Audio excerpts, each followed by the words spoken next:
सभी को दीपावली की बहुत बहुत शुभकामनाएं। आज दीपावली का दिन है और दीपावली में बहुत से लोग नहीं जानते हैं कि समुद्र मंथन में हमारी गौ माता का प्राकट हुआ था। दीपावली के दिन ही, आज ही के दिन गौ माता का प्राकट हुआ था और शाम को माँ लक्ष्मी का प्राकट हुआ था समुद्र मंथन से।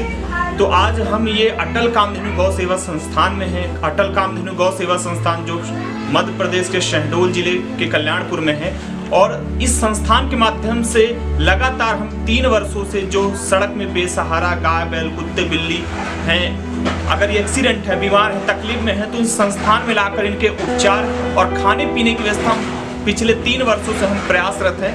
और इस संस्थान के माध्यम से अभी तक सैकड़ों गौवंशों को, सैकड़ों पशुओं को पुनर्जन्म मिल चुका है, क्योंकि यहाँ पे हम ठीक कर देते हैं और फिर से पहले जैसे हो जाते हैं।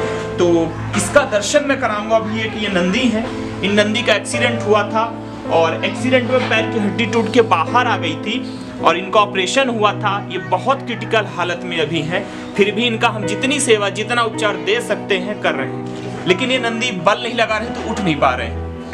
तो इस तरीके के नंदी को, बैल को, गाय को, कुत्तों को यहाँ पे ला करके इनके उपचार और खाने पीने की व्यवस्था की जाती है। और यहाँ पे हमने एक मशीन बना रखी है, यहाँ पे चैन पुलिंग, और ऐसे गाय बैल जो उठ नहीं सकते हैं, जो बैठान ले लिए हैं, उनको इस स्ट्रक्चर में हम खड़ा करते हैं जिससे उनको बेड सोर ना हो। तो खड़े कराने की प्रैक्टिस करवाते हैं इस मशीन के माध्यम से।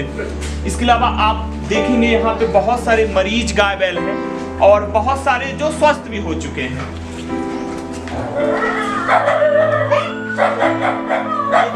गाय बैल आप देख रहे हैं, जब हम इनको लाए थे तो ये अपने पैरों पे खड़े नहीं हो सकते थे, लेकिन आप देखेंगे आज जितने भी गाय बैल हैं आज ये अपने पैरों पर खड़े हैं। और ये संस्थान पूरी तरीके से सेवार्थ के माध्यम से शुरू है और चल रहा है। यहाँ पे किसी भी तरह का दूध का उत्पादन नहीं होता है, केवल यहाँ पे दुर्घटनाग्रस्त और बीमार अपाहिज गौ माता और बाकी पशुओं को ला करके उपचार और खाने पीने की व्यवस्था की जाती है। किसी भी तरीके से दूध का उत्पादन यहाँ या किसी भी तरीके का मुनाफा यहाँ पे नहीं होता है। जो भी सेवा का कार्य है लोगों के सहयोग से ही हो पा रहा है। और शासन प्रशासन से भी हमने कई बार प्रयास किया, लेकिन अभी तक मदद नहीं मिली। और एक ये हमारी गौ माता है, ये गौ माता सूखे कुएं में गिर गई थी और जब ये कुएं में गिरी तो इनके ऊपर एक बैल गिर गया, तो इनकी हड्डी टूट चुकी है। यहाँ से एक, यहाँ से हड्डी टूट गई, यहाँ से टूट गई, यहाँ से टूट गई है। तो पिछले 4 दिनों से इस तरीके से मरणासन स्थिति में गौ माता है। फिर भी जो भी उपचार, जो भी संभव उपचार मदद हो सकती है, हम लगातार प्रयासरत हैं।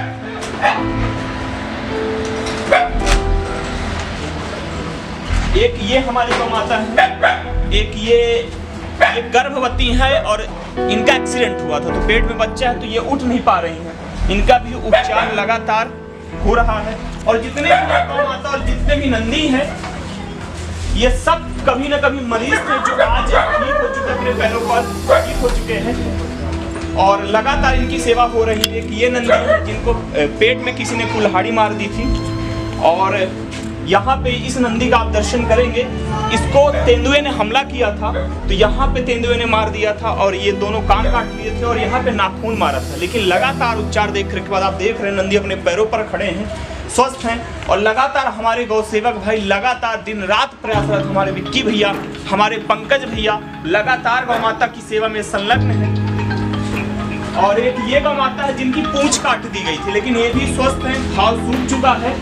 और यहाँ पे घोड़े का बच्चा है, महीने भर पहले इस घोड़े की माँ का एक्सीडेंट हुआ था, माँ खत्म हो गई थी। और जब माँ के पार्थिव शरीर को नगर पालिका वाले ले जा रहे थे, तब ये बच्चा लगभग 1-2 किलोमीटर माँ की पार्थिव शरीर का पीछा किया। तो हम इस बच्चे को यहाँ पे लेकर के आ गए हैं। और एक ये गौ माता है हमारी, ये गौ माता जो आंखों से देख नहीं सकती हैं। तो एक बार क्या हमें बताया गया कि ये देख नहीं सकती हैं, तो ये चाय समोसे की दुकान में साथ पानी पीने गई, तो इनको गर्म पानी, खौलता हुआ पानी इनके पीठ पे डाल दिया गया और आप देख रहे हैं पूरी चमड़ी उधड़ के बाहर आ गई है। और इनका भी लगातार उपचार और देख रेख और सेवा का कार्य लगातार जारी है और सेवा का कार्य आगे भी जारी रहे। इसलिए जरूरी है कि आप सभी का सहयोग मिले, सपोर्ट मिले, क्योंकि शासन प्रशासन का तो कोई सहयोग मिल नहीं रहा है। तो ये काम हम पिछले 3 वर्षों से इसलिए कर पा रहे हैं क्योंकि आप सभी का साथ और सहयोग और आशीर्वाद लगातार प्राप्त हो रहा है और सेवा का कार्य आगे भी जारी रहे। इसलिए जरूरी है कि आप सभी का साथ सभी का सहयोग आशीर्वाद मिलता रहे।